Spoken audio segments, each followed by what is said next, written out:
En zo, toen de olifant zei opnieuw.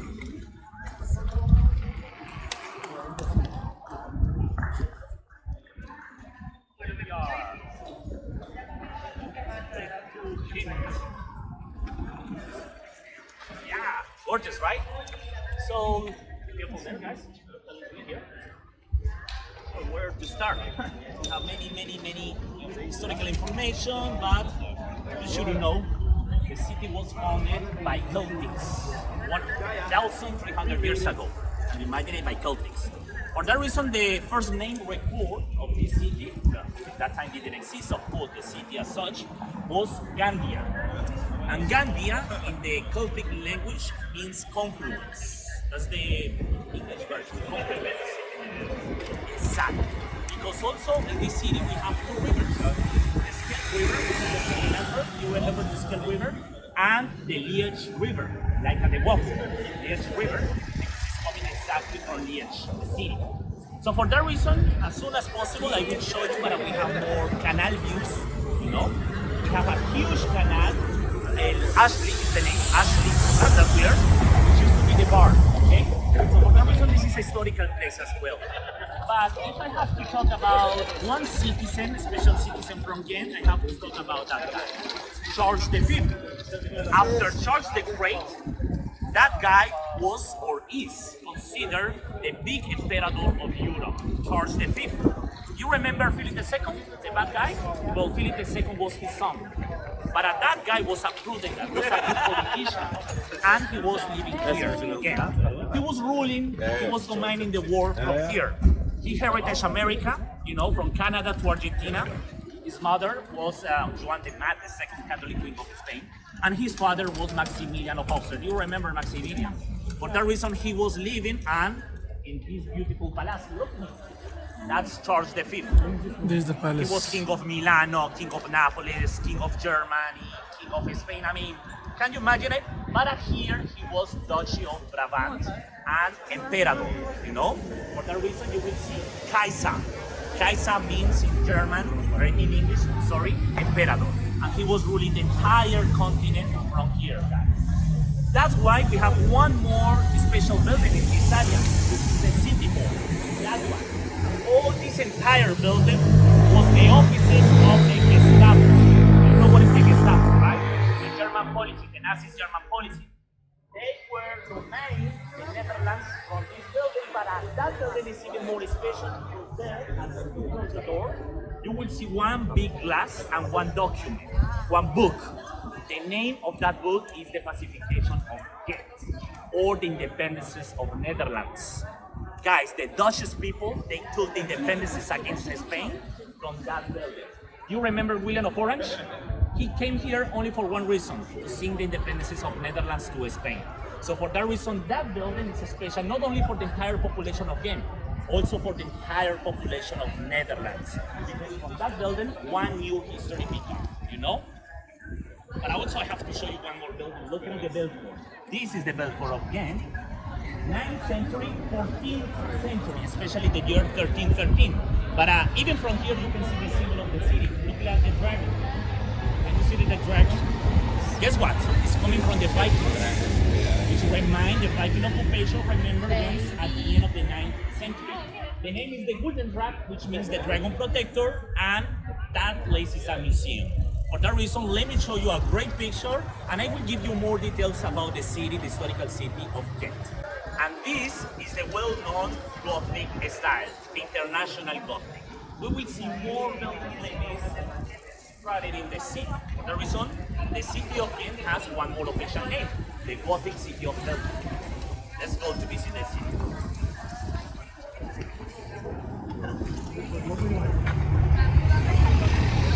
And Catholics, and exactly there.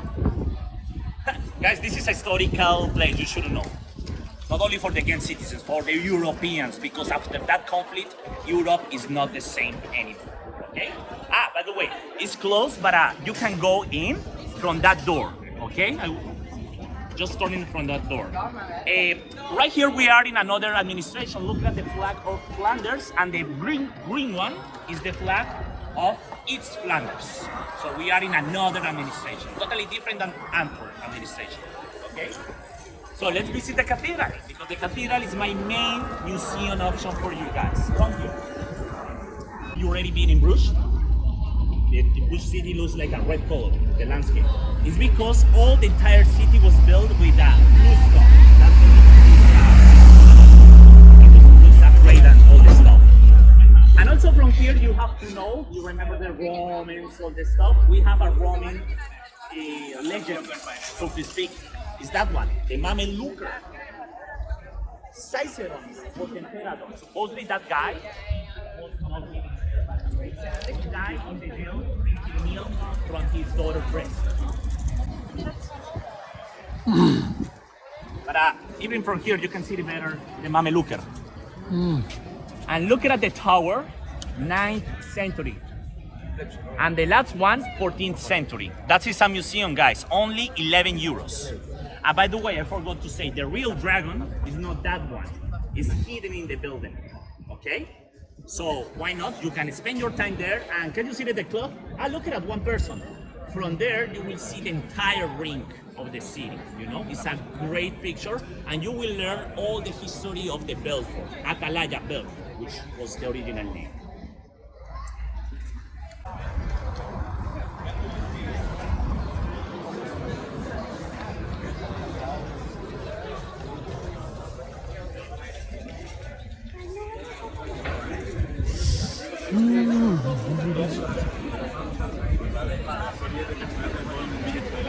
¿Esto qué es?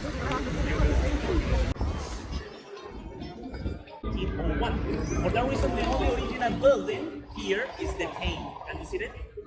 The name is Apollo, the Roman god, with white. The building was totally completed at the end of the year 1902, I mean 20th century. For that reason, it could be a good idea to visit, of course, taking the reference of the great opera director of London. Now it's time to visit the cathedral.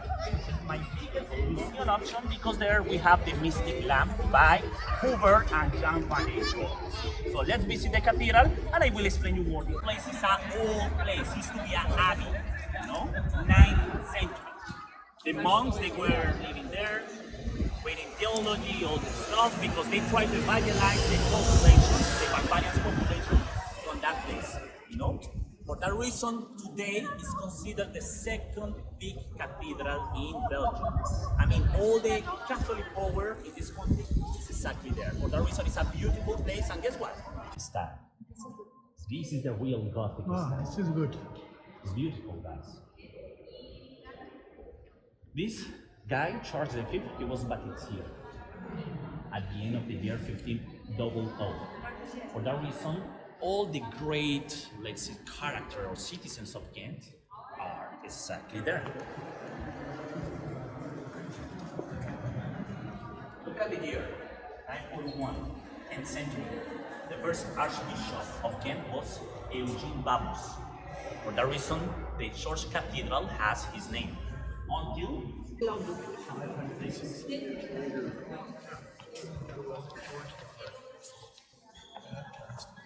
Did you remember that I was talking about the Catholic situation in Belgium? For that reason, we have plastic seats. Here, every Sunday, probably tomorrow, we have art exhibition, photo exhibition, because it's the only way to get money. But if I have to say what is the big sources, I mean, to get money, is the museum. For that reason, let me show you the museum. Temple, to create a sort of museum, you know? For that reason, we have the old stuff of the cathedral exhibited here. By the way, the old stained glasses. Remember, the Protestants, they destroyed the complete structure. But, and this is even more special, only 1% of the population of Ghent are Catholics. Remember, they are more Protestants, you know? But the sick people, especially the sick people, they come here to pray next to the blood of Peter Damian, the Jesuit priests. Usually the people say, but that's not the Peter Damian. No, that guy was Eugene Babus. Remember, the first archbishop of Ghent. Peter Damian. finally the shuttle. Remember, the mystic lamp as well as the relics were stolen by Napoleon and the Nazis. But it was even more crazy because it was until the year 1975 that the local citizens of Ghent, they brought the mystic lamp back. And since that time is there. I mean, like 45 years ago. For that reason, it's the big treasure of the city. Let me show you this place over here because we have some models to take.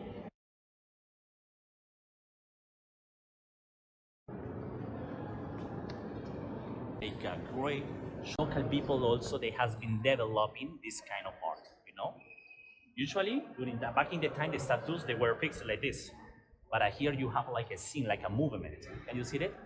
That's Baroque. Baroque is that. And just take a look, guys. Since that time, all the details, you know, the skinny details, the veins, you know, the expression of that guy. That guy is San Juan, the last apostle of Jesus Christ. And for that reason, the name of this monument is the Apocalypse. I don't know if you already read the Holy Bible. At the end of the Holy Bible, the New Testament, you have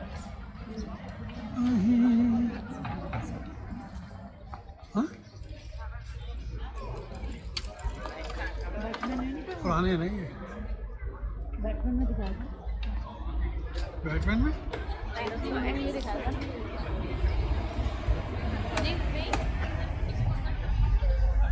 the city. So why not? Only €5, by the way.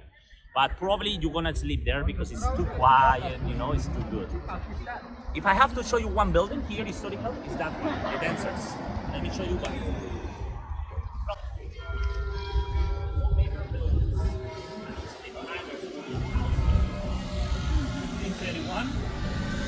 And unfortunately, looking at the situation, we have the new building beside of the old one.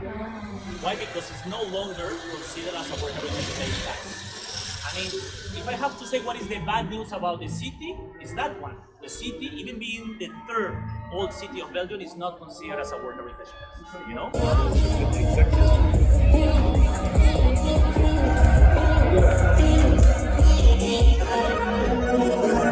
The charisma at stake when you in your prime. Fuck that paper, baby, my face on the dotted line. I've been flying out of town for some peace of mind. It's like always.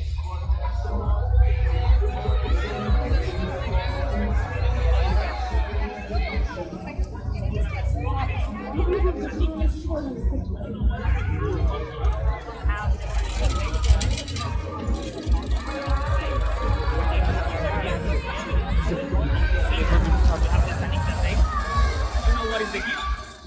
Orange. The orange is the gift. San Nicolas is that guy. Or Santa Claus. You know Santa Claus? You have the Santa Claus Day? Christmas. Yeah. What about the Poland? You have San Nicolas Day, right? Yeah. This is Ghent. Well, why the orange? It's the evening time. Back in the time, Middle Ages, the people See they the had a crowd. lake of Today's vitamins. Saturday. Vitamin E and C. For that reason, the orange was the supply of vitamins during that time. And today, up to date, the gift is still the orange in the San Nicolas Day. For that reason, it's that is the old Palace of Justice, the Korenman, you know, when it belongs to Netherlands. This is Palace of Justice. That the shield of Netherlands, 2 lions. Can you see that above the gate? 2 lions, and precisely here you have the 2 lions. That's the shield of Holland. When the city belongs to Holland Empire.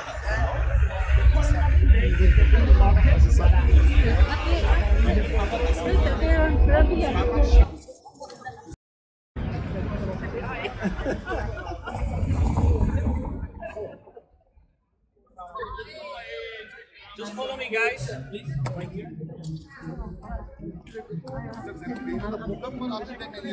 Niye? Sen 4 saatte ne halt edeceksin? This is Ghent.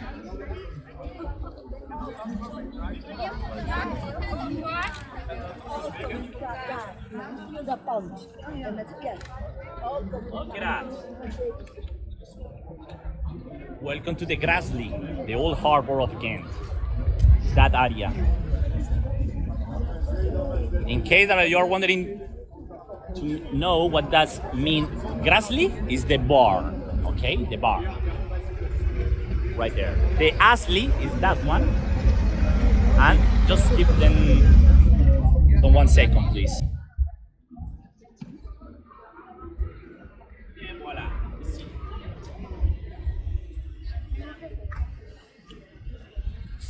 This is a special city.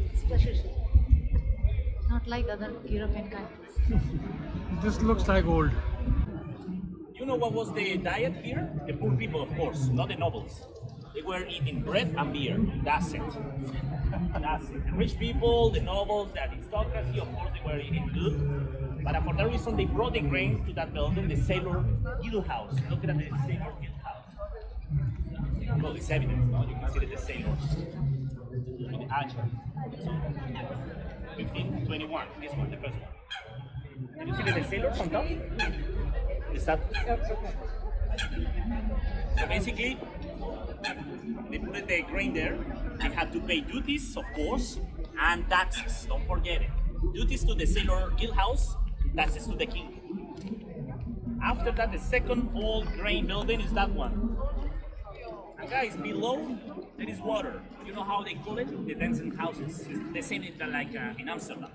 Because over the time, these buildings began to grab like a, I don't know if you realize, but it's like a crotchet, you know? How can you say it in English when it's croquettes, exactly. Look at it. It's because the water here, you know?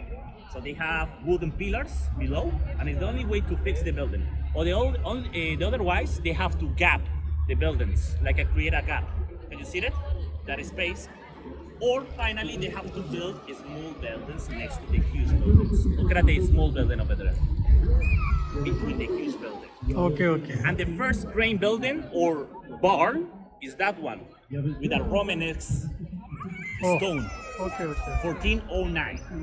So basically here you can see how the people has been developing that kind of architect, you know, the steps buildings.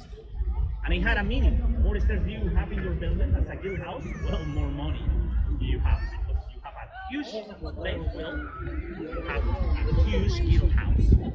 The otherwise, all these buildings over there comes from 17th century, 19th century. After the 19th century, remember Joseph II, he creates Oliver. All these places.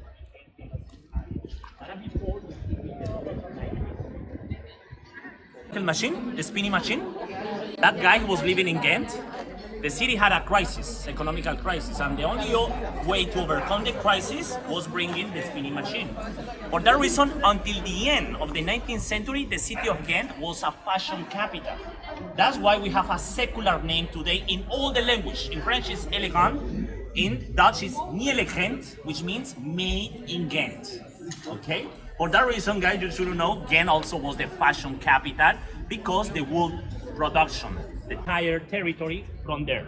But also under the Burgundians, do you remember? It was the Duke Palace of the Burgundians until Charles V, Carolus, who was born exactly there. Today is the epicenter of the entire history of Ghent, and guess what? It's a museum. You can go there because from that terrain, looking at the plan of Ghent, from there you can see.